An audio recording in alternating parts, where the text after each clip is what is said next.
আসসালামু আলাইকুম, welcome back to my another video. আজকে আমি আপনাদেরকে দেখাবো কিভাবে ছোলার ডাল দিয়ে গরুর মাংস রান্না করতে হয়। আমি প্রথমে কিছু ছোলার ডাল ভিজিয়ে রেখেছি 30 মিনিটের জন্য। পরে এগুলো ধুয়ে পরিষ্কার করে নিয়েছি, একটা ঝাঁঝরে পানি ঝরিয়ে নিয়েছি।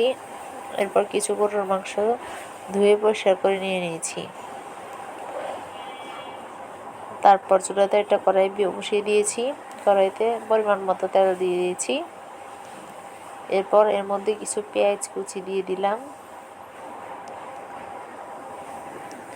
পেঁয়াজ কুচি দিয়ে দেওয়ার পরে পেঁয়াজ কুচিগুলো ভালোভাবে নাড়তে নাড়তে ভাজা ভাজা করে নিব।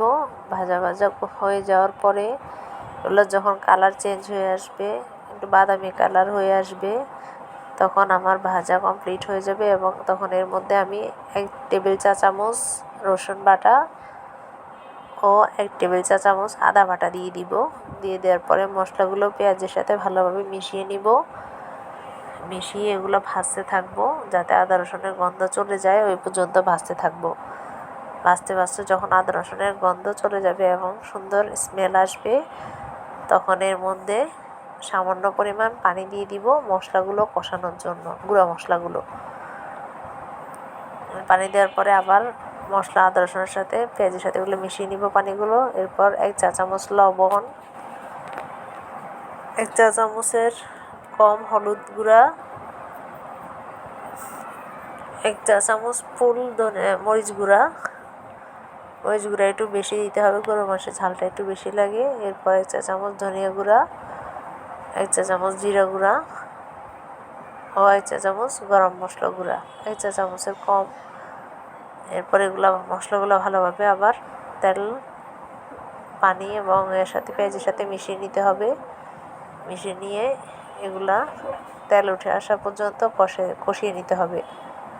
যখন দেখবে যে তেল উঠে আসছে, তখন বুঝবেন আপনার কষানো হয়ে গেছে। তখন এর মধ্যে পরিষ্কার করে রাখা গরুর মাংসগুলো দিয়ে দিবেন।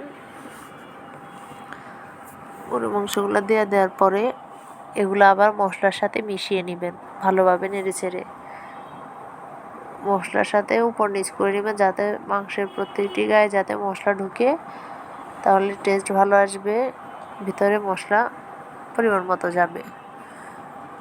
দেখুন, এরপর আমি এটা ঢাকনা দিয়ে ঢেকে দিব মিশানোর পরে।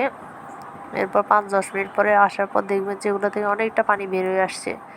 এই পানিটা দিয়ে আমি মাংসটা কষিয়ে নিব, এক্সট্রা কোনো পানি অ্যাড করব না। এরপর আবার একটু নেড়ে চেড়ে মিশিয়ে নিব পানি আসার পরে। আবার ঢাকনা দিয়ে ঢেকে দিব। দেখুন, আমি আবার ঢাকনা দিয়ে ঢেকে দিচ্ছি।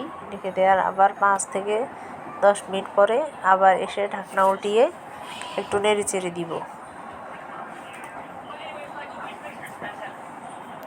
নেড়ে চেড়ে দেওয়ার পরে এগুলা থেকে ঝোল অনেকটা কমে আসছে। আমি এই ঝোলের মধ্যে কষিয়ে নিব তেল ওঠা পর্যন্ত। কষিয়ে নেওয়ার পরে আমি আবার একটু ঝোল দিয়ে দিয়েছি মাংসগুলো সিদ্ধ হওয়ার জন্য। এরপর মাংসগুলো সিদ্ধ হয়ে আসলে কিছুটা আমি ধুয়ে রাখা চনার ডালগুলা দিয়ে দিব। ডালগুলা দিয়ে আমি এই ডালগুলো আবার মাংসের সাথে ভালোভাবে মিশিয়ে নিব। নেড়ে চেড়ে মাংসের সাথে ভালোভাবে মিশিয়ে নেওয়ার পর্যায়ে আবার এগুলাকে কষানোর জন্য একটা ঢাকনা দিয়ে ঢেকে দিব। এই যে এখন যে পরিমাণ ঝোল দেখতেছেন, এই ঝোলটা কমিয়ে আসবে যখন আমি কষিয়ে নিব, তেল উঠে আসবে। একটু পানি ঝোল থাকা অবস্থায় দিচ্ছি যাতে এগুলো কষাতে সুবিধা হয়। এরপর আমি একটা ঢাকনা দিয়ে ঢেকে দিলাম। যেমন 5-10 মিনিট পর এসে আমি আবার একটু নেড়ে দিব। দেখুন, ঝোলটা অনেকটা কমে আসছে। নেড়ে চেড়ে নিচে যাতে লেগে না যায়, আমি আগুনটা তখন লোতে রাখবো, মিডিয়াম লোতে। এরপর আবার আমি একটা ঢাকনা দিয়ে ঢেকে দিব। ঢেকে দেওয়ার 5 মিনিট পরে আবার এসে আমি নেড়ে চেড়ে দিব। ঘন ঘন নাড়তে হবে, না হলে এগুলো নিচে দিয়ে লেগে যাবে। লেগে গেলে পোড়া গন্ধ হয়ে যাবে, খেতে ভালো দেখাবে না। দেখুন, এই যে আমি আবার একটু নেড়ে চেড়ে দিব।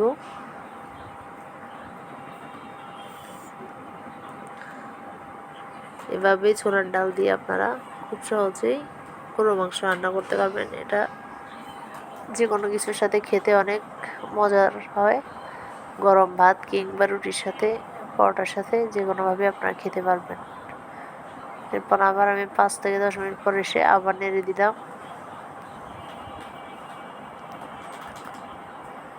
এখন আমার ঝোল শুকিয়ে গেছে, যে আমি একটা চামচ দিয়ে দেখলাম আমার ডালগুলো, ছোলার ডালগুলো সিদ্ধ হয়ে গেছে। এরপর আমি এর মধ্যে দেখুন আমার কষানো কালারটা ঠিক এমন পর্যায়ে আসলে আপনারা এর মধ্যে পানি অ্যাড করে দিবেন। তেল উঠে আসছে, বুটো সিদ্ধ হয়ে আসছে, ঝোলও কমে আসছে। এরপর আমি একটু পানি দিব, ঝোল দিয়ে দিব, যে পরিমাণ ঝোল খাবো ওই পরিমাণ ঝোল দিয়ে এগুলা একটু রান্না করে নিব। আমি পরিমাণ মতো কিছু ঝোল দিয়ে দিব। দেখুন বেশি দেওয়া যাবে না, খুব কমও দেওয়া যাবে না, আবার ডালে একটু ঝোল টানে না, ঝোলটা একটু মিডিয়ামভাবে দিবেন যাতে একটু গায়ে গায়ে ঝোল থাকে রান্না হওয়ার পরে। যে দেখুন আমার ঝোল দেওয়া কমপ্লিট হয়ে গেছে।